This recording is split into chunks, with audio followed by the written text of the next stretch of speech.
Okay, good evening, everyone. The roll call has been taken by the clerk. We have bare quorum tonight, so if anyone leaves, we have to adjourn immediately. A reminder of the rules of procedure. This meeting is held in hybrid format in accordance with Article 18 of the city's procedural bylaw. Staff and delegates participating virtually are reminded to keep their video and microphones off until requested by the chair or members of the committee. All cameras for virtual committee members shall remain on to ensure quorum. All members of the committee will vote by physical show of hands. Please leave your hand raised until the chair has determined the result of the vote.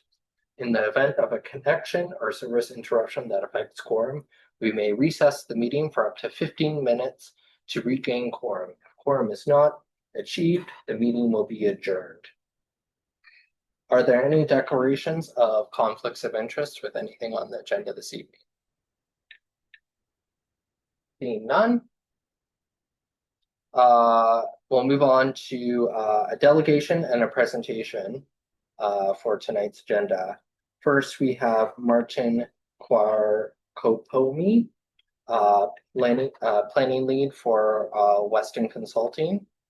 Martin, I'd ask you to come forward and remind you that you have 10 minutes inclusive of questions for the committee. Good evening. Can we all hear me okay and see me okay? Yeah, thank you, Martin. Yes. Okay, perfect. Good evening, everybody, members of committee. As noted, my name is Martin Quarcapone with Weston Consulting. I'm a planning consultant with Weston, and I'm the planning consultant for Elite MD Developments.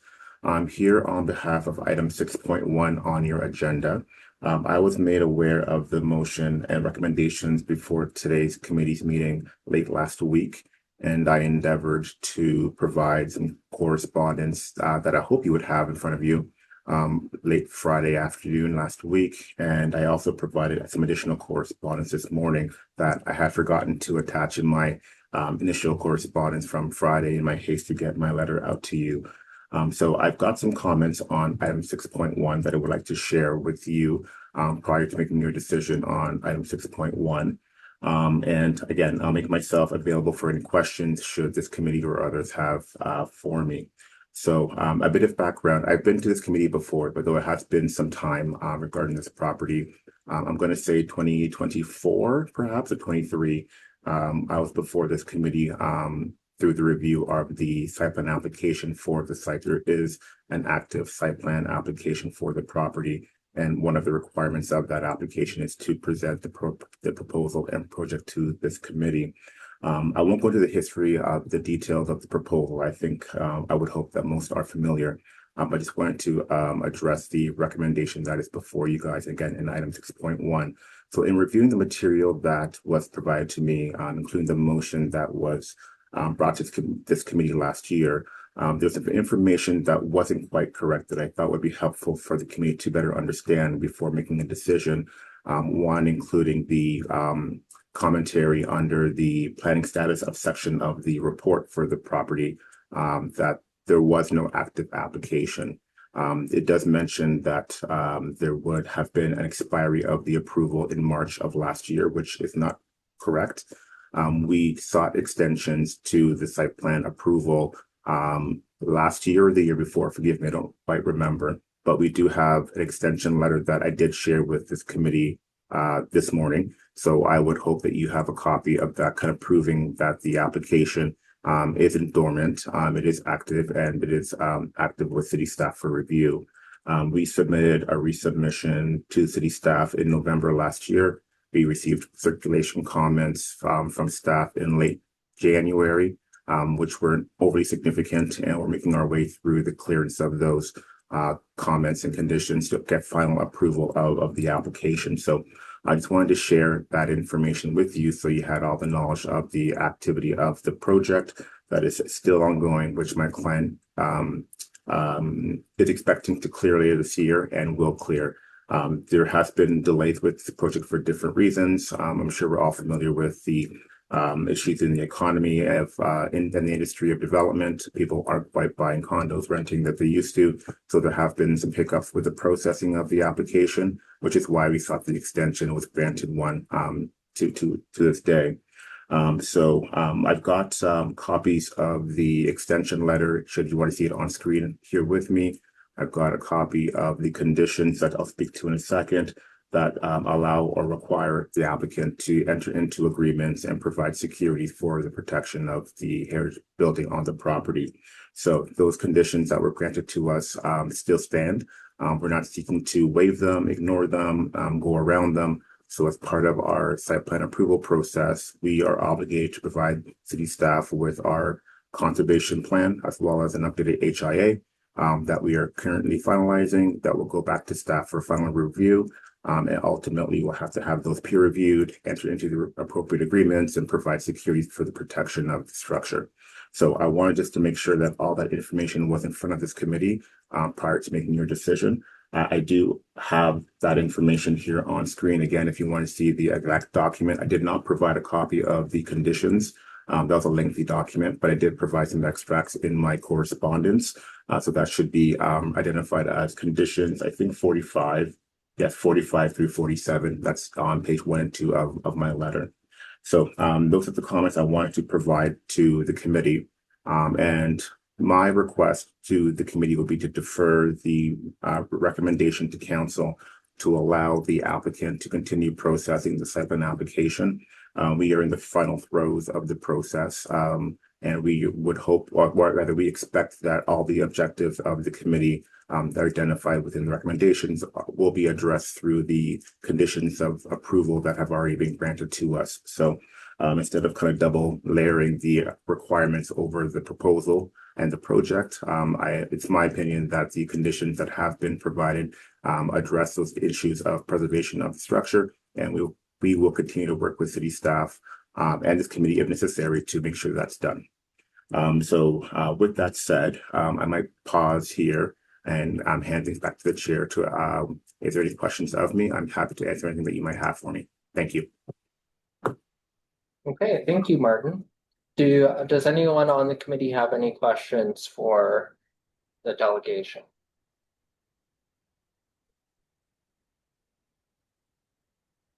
Okay, I have one. Oh, okay, Dan, go ahead. I guess to put it out there just as what my personal thought would be, it's more of a comment than a question. I guess my question would be, are you familiar with the term demolition by neglect? I am. I've been a planning consultant for 20 plus years. Maybe what I'll do is I'll answer the question and make sure I understand your comments before I provide further comments. Demolition by neglect, from my point of view, is letting the building deteriorate to a point where it cannot be saved and therefore needs to be demolished because it's quote unquote unsavable. Did that align with your understanding of that term? Yes, it is. I guess my concern, along with I'm hoping other people's concern, is that it's being left in a state where that could happen to the building. I do realize that was a forced designation, and I think that this might be a way that it's being left to deal with it as the owner. That it's not being properly protected. I appreciate that comment, and you may or may not want to believe me, but that's not the intent here. We are trying to develop the eastern half of the site, the project, which requires the preservation protection of the the eastern half, protection of the western half. Get my bearings straight here. So in order for my client, the developer, to even get a shovel in the ground, and the developers, this is what they do. They need to ensure that the building is protected. Again, I mentioned agreements and securities that are those conditions that I had mentioned as well. So they will need to protect and preserve that building through construction. I do see your point of view, sir, in terms of the longer we wait, then the further this building will deteriorate. That's not the intent. We need to understand, rather get phase one off the ground, and through the development of phase one, the eastern half of the site I call phase one. Through that, we will ensure the protection of the building because we're required to. So developers can't develop if the city doesn't get what they want. I'll leave it at that for now. Okay. Yeah, go ahead. Do we know why the hoarding was taken down? I don't have that answer. I can get you an answer though. I don't know your name, sir, but if you can give me your name or I can give it to the chair, I can certainly get you an answer on that. I'm not familiar with why the hoarding was taken down. Yeah, Dave Malcolm, but you can give that information to the chair. Okay, thank you, Dave. I do have a question because it relates to the correspondence that you sent us today. Yes, sir. And it says, quote, another 1-year extension will be granted to the conditional site approval with an expiry of March 6th, 2026. This is the final conditional approval extension that will be granted, and no further extensions of the conditional site approval will be considered. So March 2nd is next week. So I don't understand how all of this is going to be wrapped up by next week, and why we shouldn't pass a motion that has been given with due notice for something that is not going to happen within a week. Can you respond to that at all? I can. The director of planning has I use the word powers, ability to extend site plan approvals at their direction, at their interest. So while the letter does say that no further exceptions will be provided, we have been in correspondence with planning staff. We've actually provided the extension fee already to be processed to grant another year's extension to the project. And this is not an issue of the applicant, the developer delaying things indefinitely because they don't want to preserve the building. This is a reflection of what the market condition has done to development, not just in Brantford, but throughout Ontario. Development isn't proceeding as it once was. So the extension that was granted previously, it was our expectation to get all of our approvals done in that time. But the market has shifted, which resulted in the applicant, the developer, having to reevaluate how the building needs to be designed in order for it to be successful. There's no need in getting approval if you can't build the building. So while I appreciate that the language of the extension letter, there is an ability for planning staff to extend, and we've done our best to prove to the planning department as to why. Part of the issue was a lack of progress on submissions and documentation to city planning, and that was made in December of last year. So we were able to restructure the proposal and redesign in a manner that made sense to the market and the applicant, and to get the building off the ground and approved. And we provide that information to city staff. And if you want to contact staff, of course, you have that liberty. But I would say, in my opinion, the comments received in January were fairly minor in nature, and we're close to the end of dealing with these conditions to hopefully get full site plan approval. And then I guess the final thing that was alluded to by Dan was that we requested that this building be designated. It went to council, and that was approved, that it was designated against the request of the property owner. And staff at that time told us, because it was passed by council, that the building was deemed designated. So if as a heritage committee, we have concerns with the building that has been deemed to be designated and is not being maintained, how do we, as a heritage committee, rectify that, knowing that nothing is happening and the building, by evidence of like photographic evidence, seems to continue to decay and degrade and worsen rather than stabilize?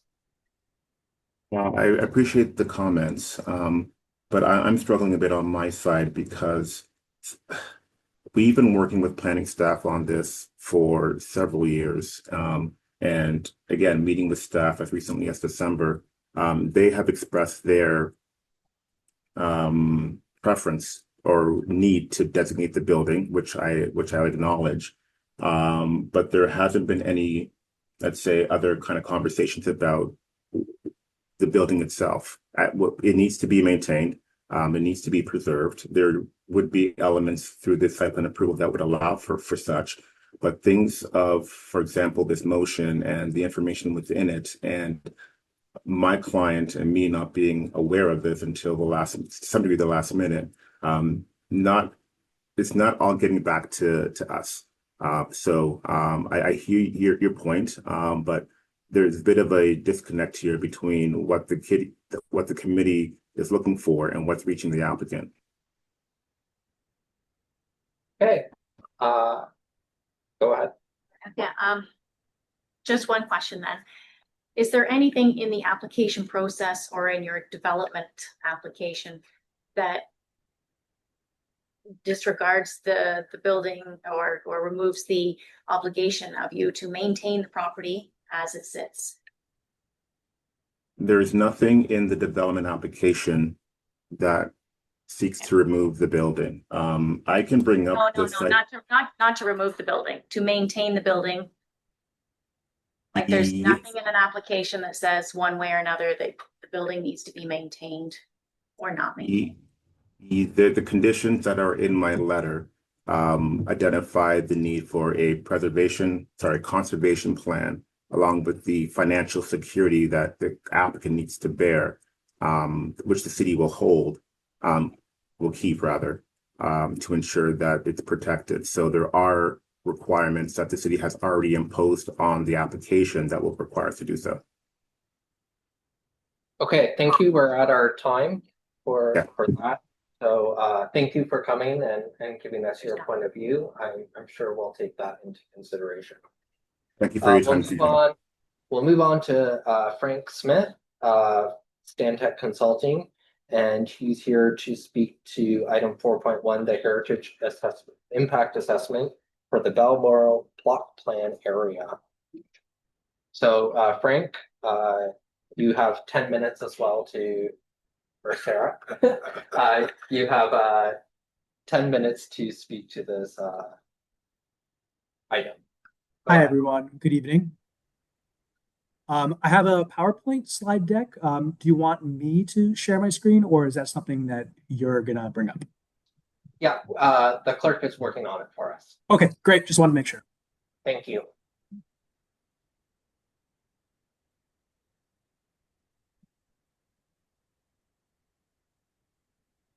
Great. I can't see anything on my end, but can everyone here see?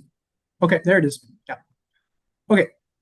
So good evening, everyone. As I said, my name is Frank Smith. I'm a cultural heritage specialist at Stantec Consulting. I'm here this evening with Sarah Gregory, a planner at Bosefield. So you can head on to the next slide. So the agenda for this quick presentation is we'll go over the study purpose for the Balmoral Block Plan and the Heritage Impact Assessment for 571 Powerline Road, a quick review of the property's history, the existing conditions on the site, an evaluation according to OREG 906, an assessment of impacts based on the Ministry of Citizenship and Multiculturalism's info sheet number 5, and our mitigation recommendations. Next slide, please. So Stantec Consulting was retained by Live Communities, Vergone Properties, and Buildy Nose Farms Limited to complete a heritage impact assessment for 571 Powerline Road, which we will refer to as the subject property. This property is located adjacent to the Balmoral Block Plan, which is a proposed residential neighborhood that will also contain a school, open space, natural heritage areas, parks, and a neighborhood retail center. 571 Powerline Road is a Group A listed property on the City of Brantford Heritage Register project. And because the subject property is located adjacent to the Balmoral Block Plan, and heritage impact assessment has been prepared. Next slide. Historically, 571 Powerline Road is located on the south half of Lot 26, Concession 1, in the former township of Brantford. This lot was granted by the Crown in 1847 to Hiram Hawley. The next year, Hawley sold the south quarter containing 50 acres of land to Isaac Brock Connor, who is recorded as farming on this lot in 1851. In 1860, the property was sold to the Pierce family, and it was Richard Pierce who built the subject property, the residence there, in 1887. The Brantford Expositor described Pierce as a jolly, burly farmer known for being an original thinker with a humorous turn. Unfortunately for Pierce, he lost the property due to the non-payment of his mortgage in 1888. Following his loss of the property, Pierce moved about 5 kilometers to the north and later served as the Township of Brantford's deputy reeve for a few years. In 1912, the property was purchased by the McClure family. John and Jane McClure are seen here on the right. They operated the property and it was known as Sunnyside Farm during this time.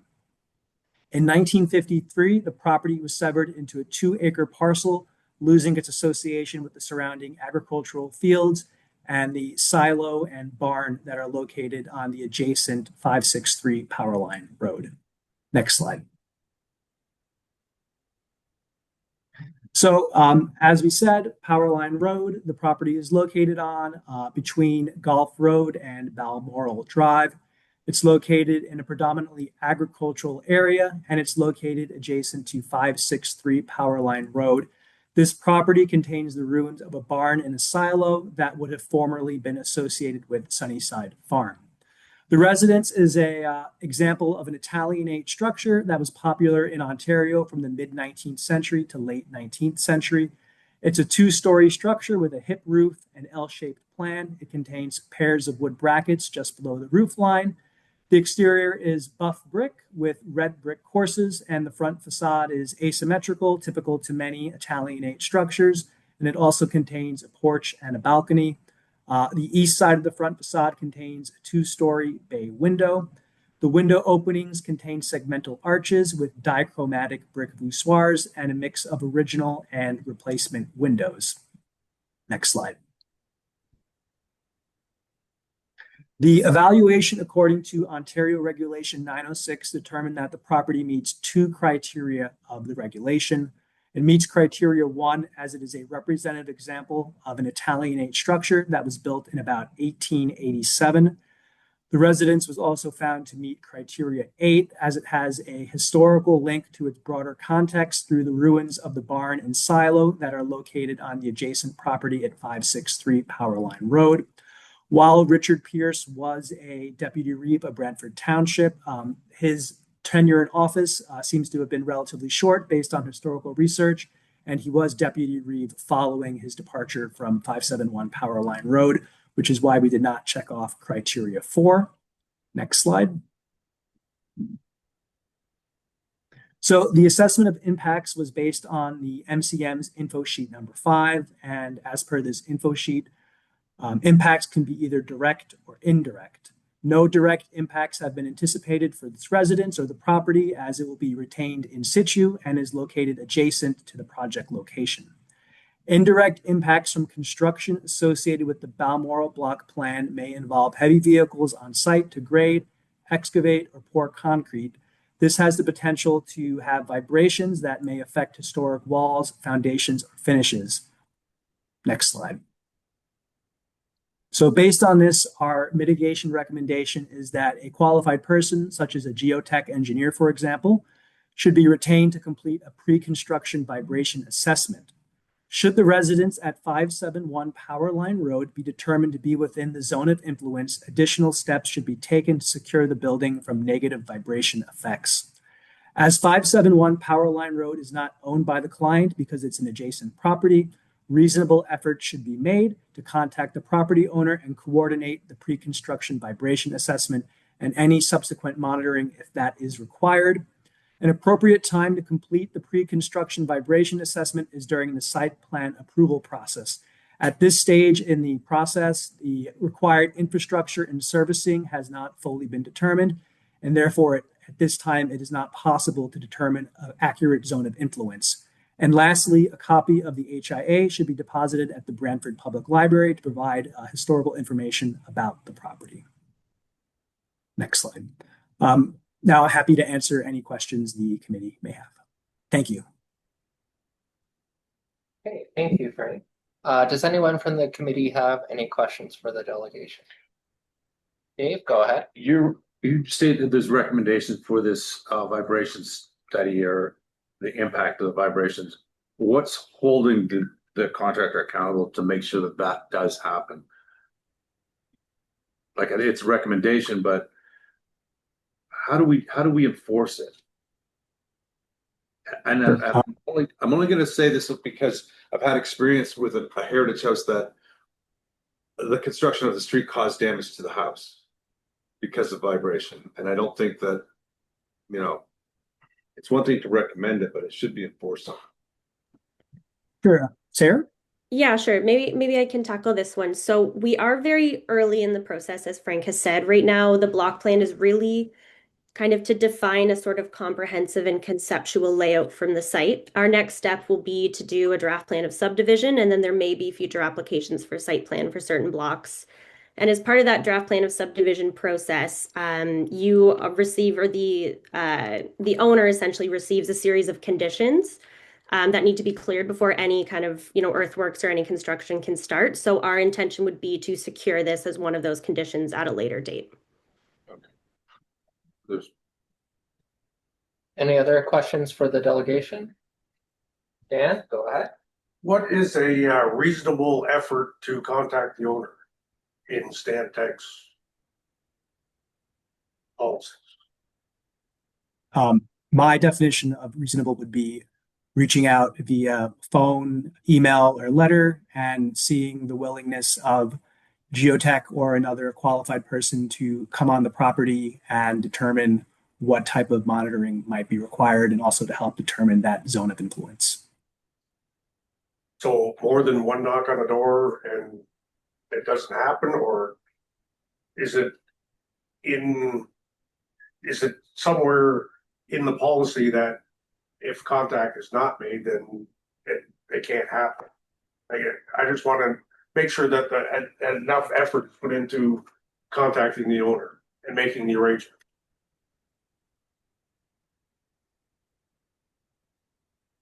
Sarah? I don't know if that's a question, just a statement. Yeah, most certainly that will be ensured that, to Frank's point, we'll make our best efforts to contact the owner. There'll also be some notification when construction is to be started as well. So there'll be multiple sort of opportunities for that to happen, as well too through the subsequent planning processes that will follow the block plan. There's requirements too for these applications to go forward for public meetings. So there'll be notification that way as well. So there's kind of multiple steps between now and actual construction in which they'd be notified. But to your points, yes, we will, follow Stantec's recommendations to make those kind of reasonable opportunities to connect with that person, just to ensure that they're aware of what the construction may look like. But again, I think what's most important too is ensuring that the actual physical construction, even if we aren't able to necessarily get in touch with that person for whatever reason, the idea would be that the construction would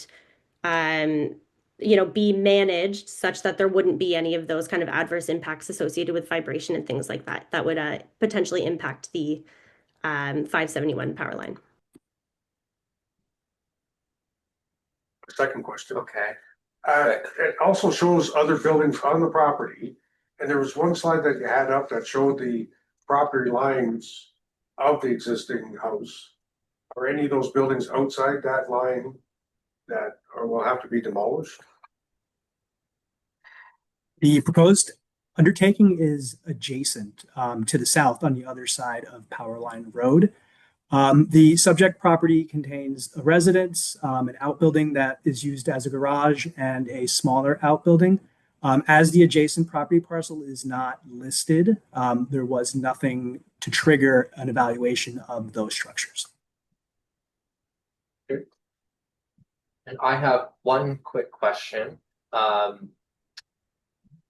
don't know that you're from Brantford or have driven down that road, Powerline Road, but the road visibly alters from its straight course to avoid that house because the house is too close to the road. Did anything in your research uncover when the road was realigned to kind of avoid and go around the house? No, I'm from London, but I have personally been there for the field visit. Nothing in the research points to when Powerline Road may have been realigned. Okay, thank you very much. Welcome. So we'll deal with this item shortly. Oh, okay. You have one more question? Yes, I'm looking at the aerial photo, and currently the access into that farmhouse crosses the developer's property. So would the access then be changed to go directly from Powerline into the farmhouse? And would the farmhouse have to incur costs for that realignment? I think The I can, developers. oh, sorry, go ahead, Frank. Oh no, you go ahead. Oh, I was just gonna say, I think it might be helpful if, I don't know if I'm able to share my screen, but the developer's property is actually across power line. It's not sort of next to the house.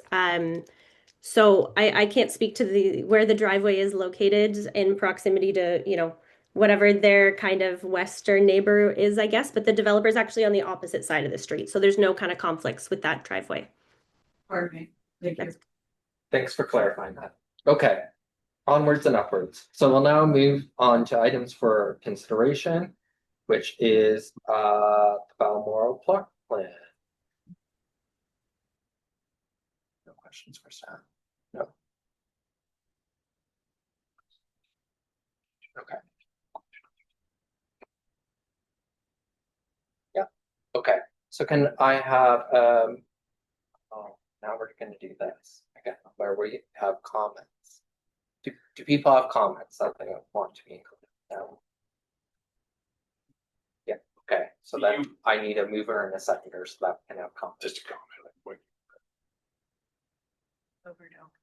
Mover for comments, seconder, Dave, okay, go ahead. I believe the realignment was not because of the house, but it was because of mature maple trees that once stood in the line of the road. When they widened it, they couldn't take the trees down, which have since died. Ah, okay.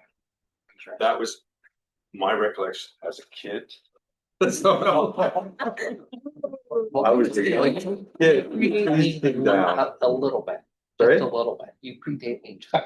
You might have a bit. I don't know. So anyway, that's just. And any comments to go forward to council? That's what I was reading. Okay, sorry. I do believe that contact must be made with the owner of the property. And pre-building vibration report should be done no matter what, before the project can start. That would be my comment. Okay. However, that could be worded or. So a concerted effort on the consultation with the property. Right. Okay, To that, is there a way that the heritage department or somebody can notify them and say, this is coming out, heritage is your building is recognized for its heritage value. Please be mindful that if you have concerns, you know what I mean? That the It might be better for heritage committee is here. Us to reach out before Right. they reach out. I think it would be an easier pill to swallow than. Yeah, say the heritage committee is looking at your site because there's proposed development across the road. They So must please know keep- about the development, but We're here to help you make sure that your property is protected. I was gonna say the heritage impact assessment, right, lays out those recommendations. And I think those are the recommendations that we should be focusing on. So that we support the recommendations within the report, including, more than, mandatory. I can't remember the term that they use. attempts to reach out, or what did they say? Reasonable attempt. Reasonable attempt, Yeah. more than a It should be reasonable. a mandatory. Yeah, mandatory vibration, pre-building vibration reports. But the issue there is it's not their property though, so they still need the owner's permission to actually go in and assess the interior of the house and the foundation, et cetera. So if the owner's not willing to provide that access, then they're out in the cold anyway. So, you know what I mean? So a reasonable effort to the home, for the homeowner is appreciated, but there's only so much you can do when you don't own the property. Yeah. That personal experience. Yeah. But it has to be more than a knock on the door. No, and that's what it is. It's and leave a thing on the typically a door. registered letter, an email, a phone call. Somebody usually knocks on the door. Maybe that's It would have to be why, a registered letter. maybe that's why it'd be better for someone in the city to reach out before somebody that is in it for the money rather than. Sorry, do you wanna comment on that? Comment, Yeah. with the chair, we can't force a study on a property owner and you can't go on their property without their permission. So we're kind of getting into a legal situation. But we can inform the risk if they don't. You know, they need to be informed of the risk if they don't partake in this assessment. Right. They can't come back later. Yeah. And if they don't know the impact of it and the risk that they're taking by not at least hearing the concerns, do they get a copy of the heritage study, impact study? Like, I think You know what I mean? that goes to my comment about supporting the recommendations of the HIA, right? If we do that, then we're doing what we can without legally encroaching upon them and, impacting their property rights. Yeah, and I think that there's two processes here, if I may. There's two processes that are at play. So they're talking about the block plan process, which is a secondary planning process. You guys have had block plan processes brought forward before Linden Garden, Two Lights West, some of these other areas. Again, that's a higher level kind of bird's eye view. There's going to be notification through that process, which there already has been, that there is a secondary planning process underway for this area. And then there's going to be subsequent notifications through actual planning act, formal planning act applications, which will have to notify adjacent properties, right? And so at that point, there's going to be multiple layers. And then, the other piece that was thrown out there was the actual site plan approval process and notification through that. So there certainly is an opportunity for it to be a condition. Those pre-incident surveys, yeah, the detail of what it is and why it's there through reaching out through, I think it was mentioned, registered mail. There is acknowledgement through registered mail that, you've received mail and you've signed off on it. So how somebody interprets it, how they read it, the details of what that letter includes. Again, then you're getting into like legally, what did I say in this letter? And I don't know that this group can get into the nickel and diming of what is included in the letter, but I think you heard from Stantec that they would, reach out, provide information, provide contact through multiple means. And some of those things are outside of everybody's control, how they respond, right? Yeah. Maybe it's how they're approached rather than how they're responding. And yeah, I mean, I'm not. When they've had notice that this study was going on. Yes, well, so if there's multiple, when we say study, so this study was related to the block plan process. So they would have been aware. There was a neighborhood meeting at the Walter Gretzky Golf Course where all of these components were discussed. We're doing heritage evaluations, we're doing a traffic impact study, we're evaluating the core natural heritage. Would have all been on display. I attended the meeting. So whether or not these residents and all the residents within a specific geography would have chose to attend, I don't know. But yes. And then I have a question for staff on this as well, because it was mentioned in their report that this property was listed in the Group A properties of the Heritage Register. And I know when we initially tried to create the Heritage Register, there was no time limit on when they could be on the Heritage Register. And now the province has changed the legislation, so there is a ticking time frame on this being on the Heritage Register, and given the historical research that was done in the report and linking it to two criteria within Regulation 906, do staff think that there is enough merit to pursue a designation for this one, knowing that we have a timeline for this to come off? So through the chair, Yeah. the deadline is January 1st, 2027. Next year. Coming up quite quickly. We are working on a letter to send out to all Group A property owners. That letter will give them the opportunity to express their interest if they do wish for designation. The city is not in the business of forcing heritage designation on homes. Not a road the city is entertaining. So we will be asking property owners for their comments, their feedback, and if they're interested. Once we receive those back, that's when we will go ahead with the project to do more research on those properties that wish to be designated. So that's a campaign that's forthcoming. So, given like most of the Group A properties likely haven't done an had an HIA done on them that does some of this research. So is there a way that we can tailor the reach out to this property owner, informing them of this research when we, put that letter out to say, and there's this, report as well that helps provide you with some additional context that may help in your decision of whether you want to pursue designation or not? To the chair, we don't have HIAs for all of the Group A properties. In this instance, we do. That's definitely something we could share with the property owner. Okay. So I would like to add a comment that we strongly support designation for this property given the research embedded within the HIA. So that's, I think, a second comment. Any other comments before we get some things up on the screen? Because I think we have a couple here that the clerk is working away on.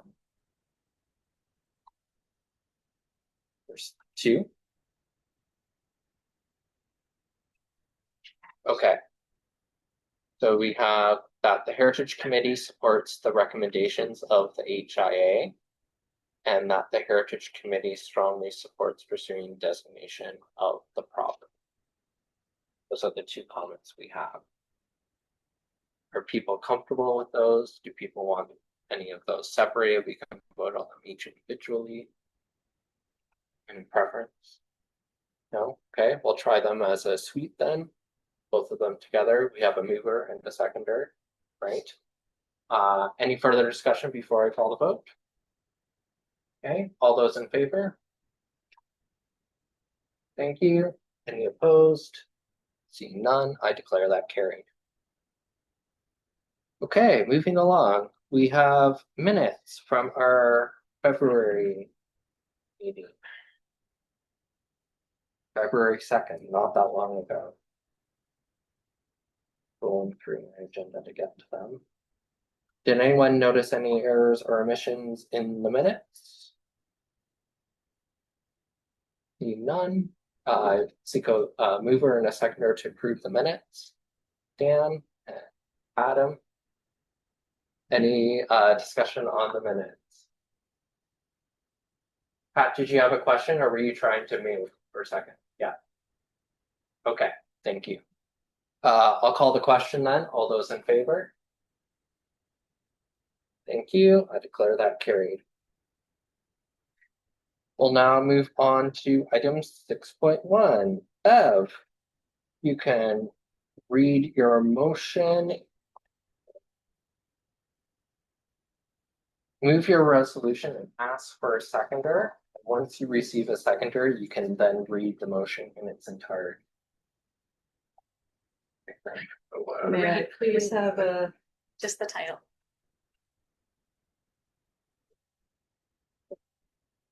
60 Market Street South. Dan, you're seconding? Okay, so now you can read the motion in its entirety.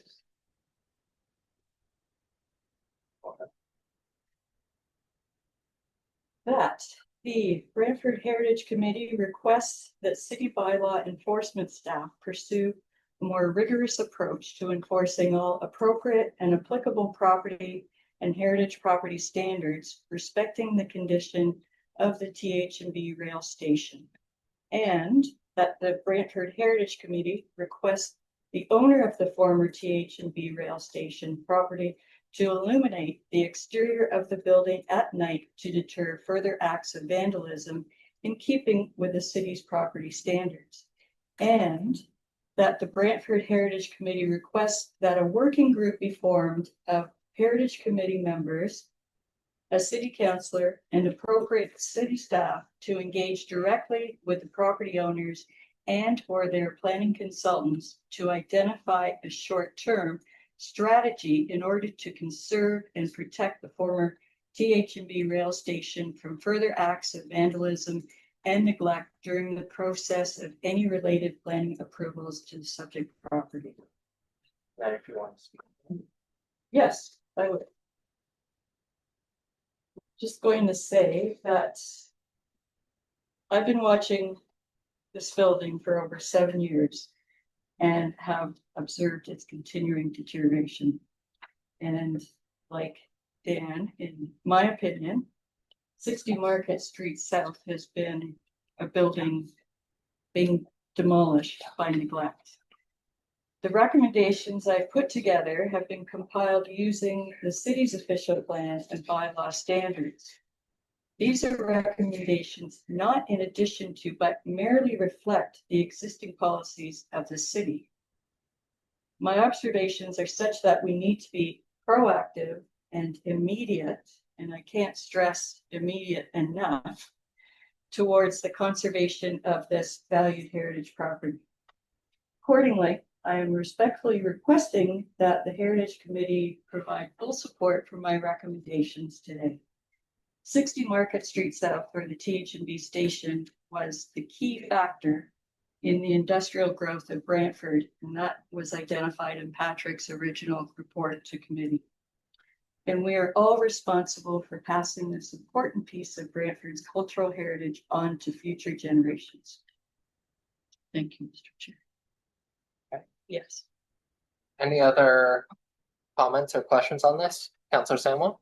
Yeah, so I guess in addition to what Bev said, I just wanted to add that we've also been watching this property for quite some time. And yes, the property owners do respond to bylaw concerns, but those are reactive, they're not proactive, and they're not protective.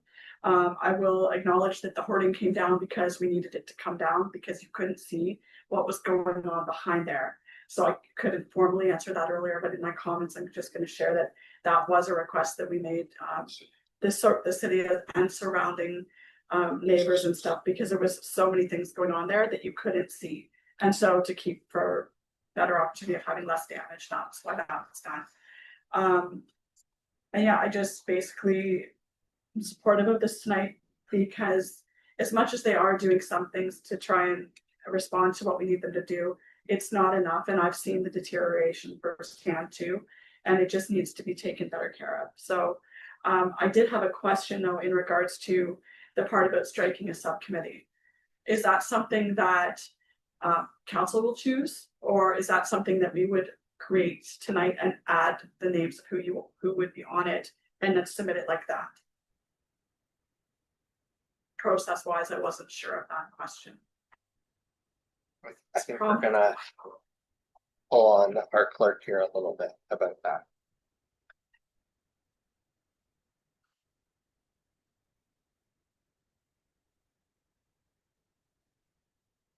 Because we can't create a subcommittee out by ourselves, we have to request to council that we can create subcommittee. I think that's some of the concern that I'm hearing. Through the chair, you can create a subcommittee.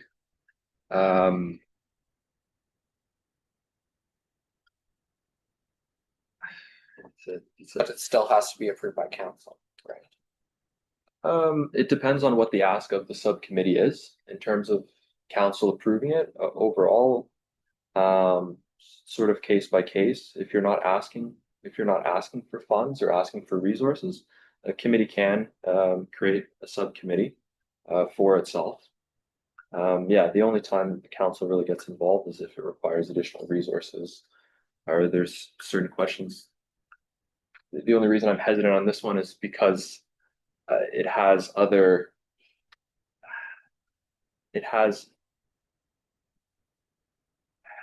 things attached to it. Creating a subcommittee, if we create a subcommittee without council's approval, will the subcommittee start interacting with the property owner and developer without council approval? So that seems very thorny to me. I would. Just stop properly position on that. Yeah, I mean, I'm not gonna follow Robert's rules of order, that's your role as clerk, but I do believe in terms of resources which you have identified, and the NOM is speaking to staff resources, so you may want council direction on that as well. Just thinking about that component, right? Yeah, through the chair, I would recommend and would like to err on the side of caution for the reasons that I put forward and the reasons that Josh has put forward as well. And I think when this comes back, then we can lay out the parameters of that. Okay. Andy? In addition to that, can the committee recommend who would be on the subcommittee as far as like members from this committee and those items? Through the chair, the best way to do that perhaps would be, and I think the NOM lays it out a little bit, for that, I don't think you can specifically put forward which members you want on it. If you want it to perhaps make some changes to say there are a certain amount of members you would like. I know the recommendation says a counselor. That could be, I don't believe it says a counselor from this committee. So that wording could perhaps be changed to say include a counselor from this committee. Small tweaks to it. If that, Whatever everybody here feels is the right way to do it. I was just trying to clarify that so that I guess I was just trying to make sure that the intent of the resolution is kept with what the spirit of it was. And I'd imagine that it would be something similar to the Prominence Point subcommittee, where that is members that have been chosen at this table. That's why I'm saying that. So even if it comes back afterwards and we choose it here, that's fine. That I don't have a concern with that. through the chair, I don't see there being a problem why this committee can't flesh out what the composition should look like, or what they would like it to look like. Okay. I have a question from staff based on the communication that we received and then comments from our delegation. So this is a moving target a little bit. So there is now an application, a new site plan, a revised site plan application that is coming forward. Or like, is the site plan, conditional site plan, going to be rescinded on March 2nd as that, letter from last year said? Can you give us a bit of an update on things from that front? Through the chair, it is an active application at this time. You are correct, it does lapse on March 2nd. It'll be at the discretion of the director whether to extend that. It's a conversation that still needs to be had. It's not a yes or no answer at this point, but we'll have to wait and see. Planning staff had been in contact with the applicant, Mark specifically. So we have that open line of communication. So city wants to work with the developer and wants to get the project moving. So we're working with them collaboratively to move things forward. With that being said, we are waiting for items from them, HIA. Right. And like I said in my comments earlier, I don't think an HIA and all these other items are going to be cleaned up in this short of a time frame. So I don't think it bodes in the Heritage Committee's interest in allowing this motion not to go forward tonight. To kind of let it go forward and see where we go, because doing something at this point, I think, is better than doing nothing. So do we need an amendment or someone to propose an amendment if we want to clarify some of the things about the counselor being a member of the Heritage Committee, or is that something that you're comfortable with as? Sorry, what are you suggesting about the counselor? It's something that Councillor Samwell said about the city councillor. Is it supposed to be any city councillor or a city councillor from the Heritage Committee? Preferably city council from the Heritage Committee. So if we were to add from the Heritage Committee, you would consider that a friendly amendment? Yes. And with the seconder also consider that friendly? Okay. So I think that clarifies one of the issues that we had. And then was there anything else? No, I think the biggest thing just in general is that this committee that's sitting around the table is gonna help create whatever this subcommittee is. Beyond that, I'm okay, right? Okay. Yeah. Anyone else have thoughts, questions, comments they want to share? So I guess if there is an extension that happens after March 2nd, is there a possibility of putting other conditions on it to extend the date? Sorry, can you say that again? So I'm not when sure they do come to planning to say that we're March 2nd, our site plan is finished and we need an extension, are we able to say we will extend with these conditions of what we're basically looking for? Because they're saying that these are short-term recommendations, but obviously it's going to be a long-term situation, the way with the economy and all that sort of thing, that we need to start looking at a long-term plan for this building. Because I think that if this building was on Dufferin Ave right now as a designated house, we'd all be standing out front with pitchforks and whatever to have these things done to it. I think because of where it is right now, that this is the only reason they're skirting the issue of keeping it up. I think that to piggyback on that was my kind of question too. Just because there's a site plan application pending or awaiting approval, does that negate them from being responsible for the upkeep of that building? Like, because he seems to think that until he gets a site plan approval, that he doesn't have to do a thing with that building, which is what the concerning part is. Like, that's not true, right? Like, property standards, heritage impact, like the property should be maintained to its Some degree. relatives, or right, exactly. Yeah, so sorry, I wrote the question there, just. Yeah, so like, but there, so he doesn't, like, he thinks he's waiting for approval of a site plan application before he is allowed to do anything with the building. But that's not true, right? They should be maintaining the building now to keep it safe, secure, and well maintained. Yeah, property standards. Regardless, Through the state, yeah. Property standards apply. Right, yeah.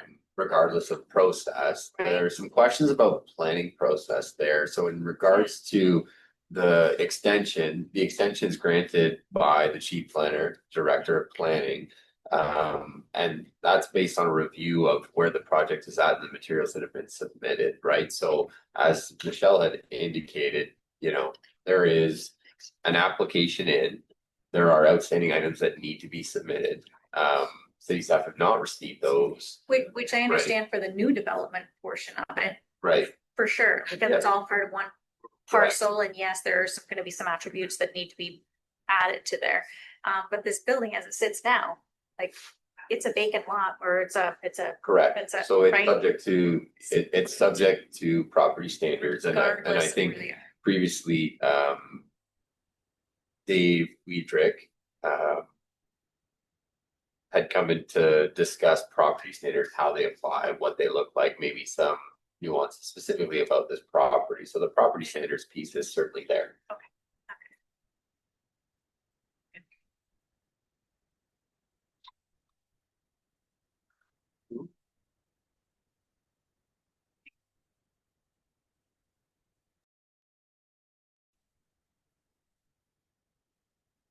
Okay. Oh my gosh, there's so much going on in my head right now. Okay, so there was a question about if are we forming a working group or subcommittee? That's one question of clarification.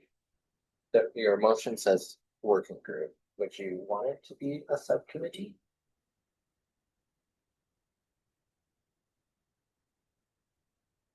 What is the difference? Because a working group to me implies there's some heft to it.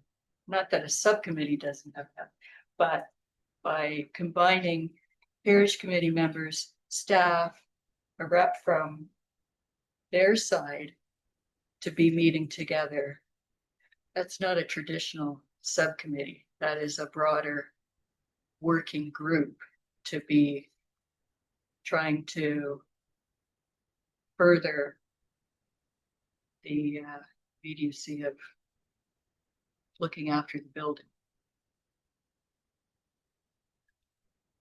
Through the chair, I can briefly touch on that. I think what you've stated is you're looking for a working group. In a subcommittee, would primarily just be members of this, I believe would just be members of this committee and a city councillor, and is reports to and is responsible to the committee, where a working group could still provide reports to the committee, but it's outside of the Heritage Committee.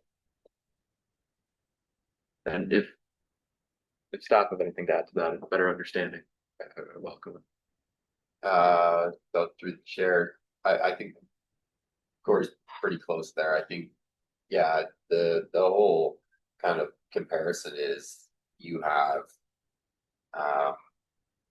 a subcommittee, which is formed specifically, as Corey mentioned, members of this committee and a counselor, where, you know, I think working group would bring in certain experts and key stakeholders throughout that process and wouldn't necessarily be comprised of this group. So the mechanism for how they would interact with this group, I'm not 100% sure on, but the composition is certainly different and what it's comprised of. So yeah, the comment about who comprises it, who selects it, all those things I think would be discussed. I'll add that a working group is typically formed for short-term specific item. Well, yeah, that's relative to what you're discussing. But I think though the question though about the committee versus who's comprising that, like I think you're asking for two different things, right? I think stuff covers what I was talking about earlier too. If it's stuff, wasn't it? Sorry, About who would be on the committee and all that. Like if it's a subcommittee of this committee, then that automatically addresses those. yeah, well then you would want to call it a subcommittee. You wouldn't, yeah. But if it's a subcommittee, you wouldn't bring in a subject matter expert such as a mason or somebody that knows how to do repair work in the immediate term. It's what we could want to put in the working group is somebody that's a subject matter expert. Right? Or city staff that have expertise in Heritage restoration. heritage restoration. And then we're getting to I think the problem, the weeds of don't have an ability to direct planning staff. Council is the only one who has the prerogative to direct staff. So, you know, we could request that planning staff participate, but there's no onus on them to participate, correct? Unless directed by council in accordance with this recommendation.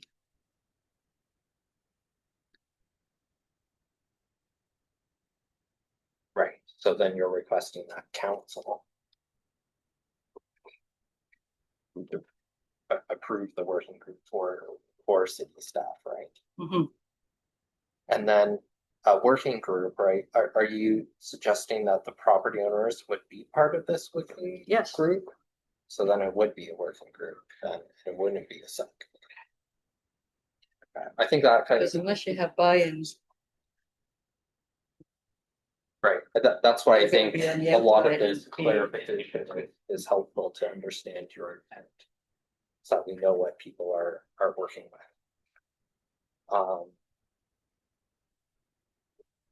Still, do we need a number of members from the Heritage Committee to be part of, or can it be at least so many members from the Heritage Committee?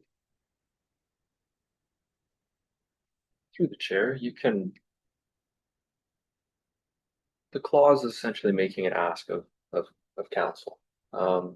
So it's within the committee's authority to ask that there be a certain level of representation from committee members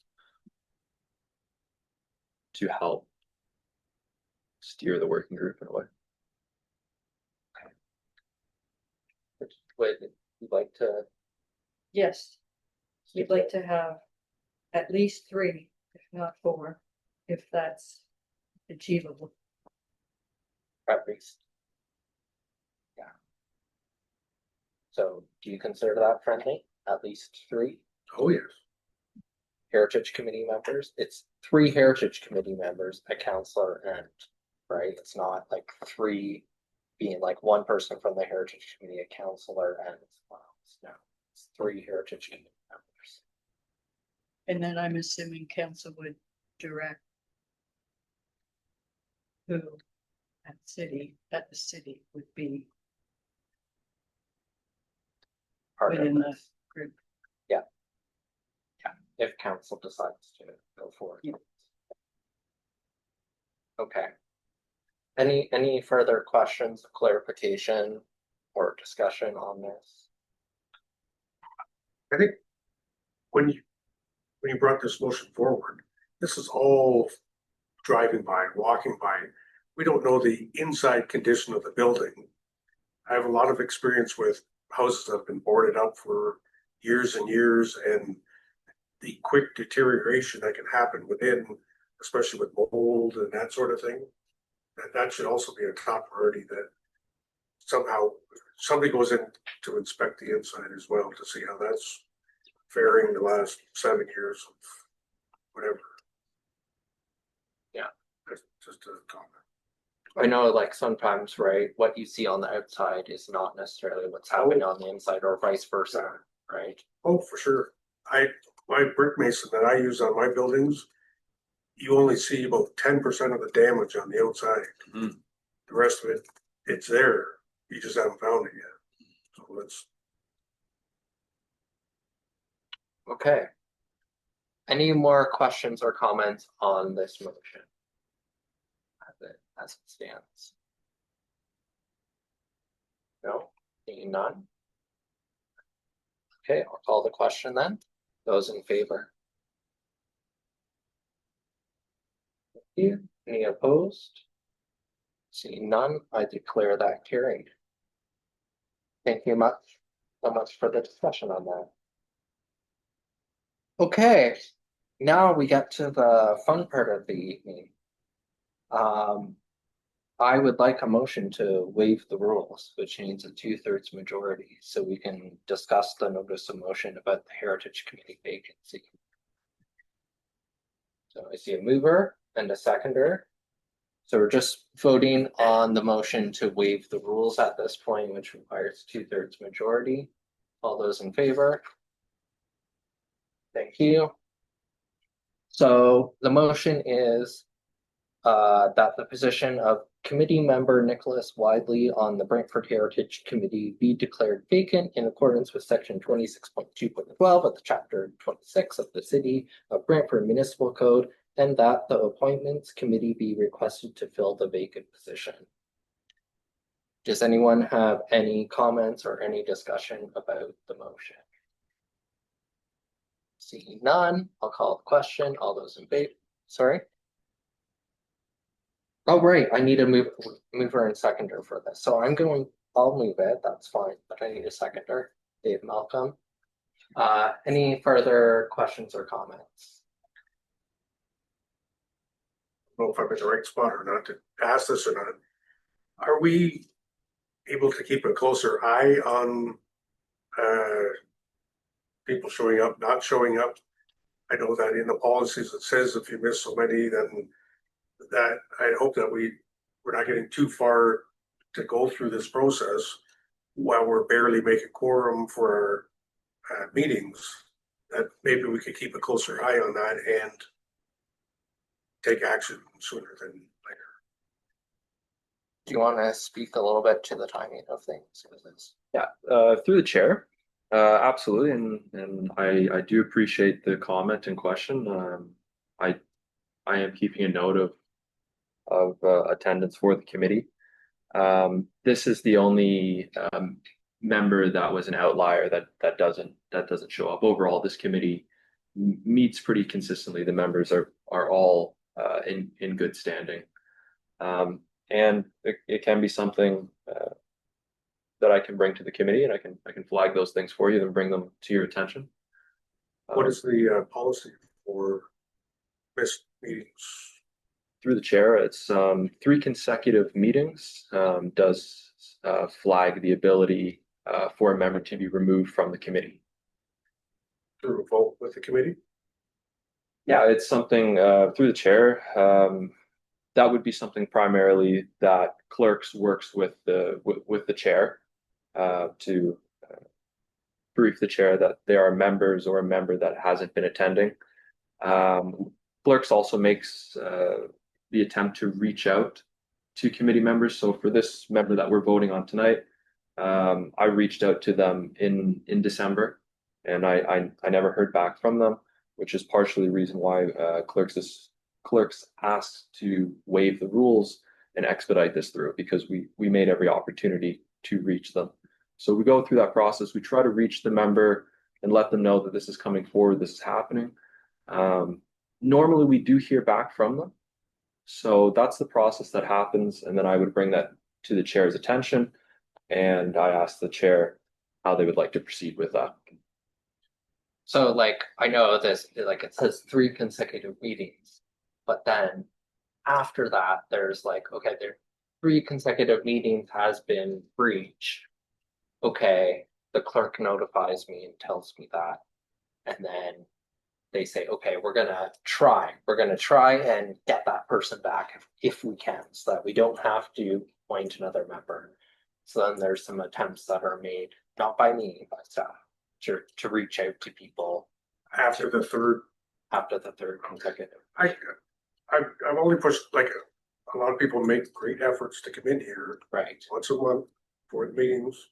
I just want to make sure that it's across the board as well. Right. Yeah. We try and keep on top of it as best as we can. I know for council, there's an attendance report that gets done every year, right? And staff internally track that as well. They track the attendance of people at committee. Every month there's minutes, and at the minutes it says who's there, who sent in regrets, who doesn't. Oh, that was the other thing, yeah. Without regrets. Right. Yeah. Without regret. So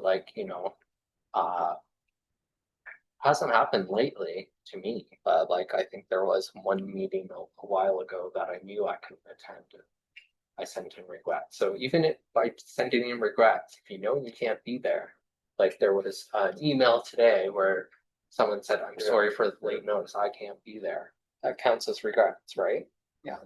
So right, he's made the effort Sure. to say that they can't be there. So we're not going to take any action in that case, right? But if there's a repeated behavior or a repeated non-attendance, then it becomes an issue, and then the process takes another couple months after that to formally remove things. And then council also, do you enter a lame duck period at a certain point where you can't appoint people to committees anymore, or?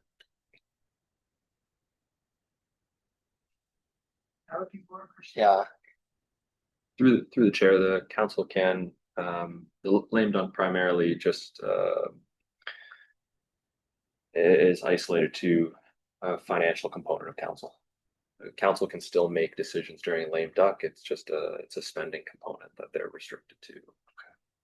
So they could appoint other people's committees. Okay, that helps for clarity. Any other discussion on this motion? No, seeing none, I'll call the question. All those in favor? Thank you. I declare that carried.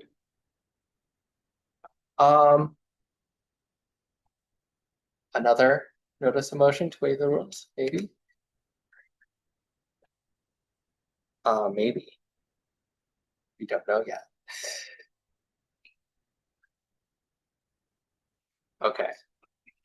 Okay. So, as members will recall from our last meeting, we discussed Prominence Point a little bit. So we had subcommittee, Prominence Point subcommittee meeting just before this Heritage Committee meeting.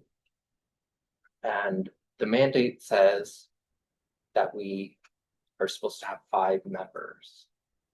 And currently there is Dan Brown, Tamara, Councillor Samuel, and myself. So we should have a 5th member. So if someone wants to join the Prominence Point Committee, then we can do that, but we need to make a motion to waive the rules to appoint another person to that committee. So I would seek a motion to waive the rules. Dan Brown, seconded by Dave. So any we can't discuss motion to waive, can we? There's no discussion on it. That's what I thought. Okay, so we'll vote on the motion to waive the rules. All those in favor? Thank you. I declare that carried. So then we would need a motion to confirm that the 5 members on the committee are Bev, you were volunteering, Bev, Dan Brown, Tamara Capoli, Councillor Sandwell, and myself. And that would be our motion? 5. You're, Do you want a motion for that? yes. Yeah. Oh. Yes, move. And the seconder? Tamara? Question? Comment? Not, whatever, but do we not give other people a chance? I had, Well, we could. We could. Stu was the one person who put No, her I- hand up. Again. Do you have any other nominees, is what you're saying? Yeah. I just know last time there was more interested in. That's all I'm saying. Okay. Does anyone else want to throw their name forward? No. I mean, I would, but you got enough, like I don't. Okay. So, if you didn't have enough, I would. If she said no, I would have went yes. Okay. So yeah, Okay. if you have somebody else drop out, that's, you've got options. Okay. Then we could consider a motion to At appoint another you time, yeah. if something were to happen. As a I backup get or run over something. by a bus on the way home or something. You're on the TV and H1. Okay. It's coming up. Yeah. Oh, what? Okay. Any discussion on further discussion on? No, Tamara second. You moved. Tamara second. Yeah, it's my second. Just put me down as a second. It's all good. That's dinner time. I think we went very fast. How- Stan had his hand up. It's 4:30.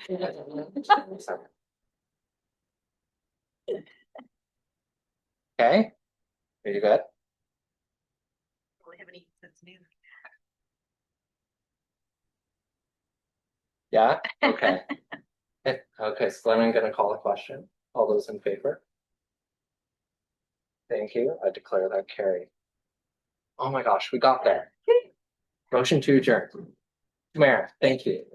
See you guys next month in March. It'll be sunny and warm by then too. Actually, I'm happy that you've joined the subcommittee because I'm a terrible